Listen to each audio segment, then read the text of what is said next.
Bir həftəlik dietanın sonuncu günündən hər kəsə salamlayıram. Dünənkindən 150 qram daha az çəki ilə başladım 7-ci günə.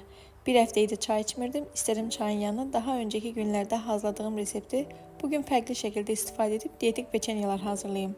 Tərkib üçün yarım yetişmiş banan, 1 yumurta, 1 yemək qaşığı kakao, yarım çay qaşığı darçın, 5 yemək qaşığı yulafı qarışdırıb qaşıq köməyi ilə soba qabına yerləşdirdim. Bu ölçülərlə 5 peçenye alındı. Üstünə də gilas yerləşdirib 200 dərəcədə 15 dəqiqə pişirdim.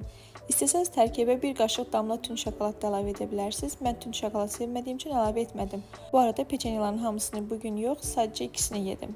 2 yemək arası günə baxan tumları yeyib, axşam yeməyi üçün qızardılmış toyuq döşəti, qovrulmuş kök və yaşıl balqabaq, yarım avokado, qatıq üzərinə nar şərablı boşqab hazırlayıb günü sonlandırdım. 64-200 ilə başladığım diyeta boyunca sizcə bir həftədə ümumi nə qədər kilo vermiş olaram? Mənim üçün diyeta burada bitmir, hələ də davam edəcəm. İstəsəz sizlər üçün də ara-ara video paylaşımlar edə bilərəm. Bu müddətdə dəstək olduğunuz üçün təşəkkürlər. Növbəti videolarda görüşənədək.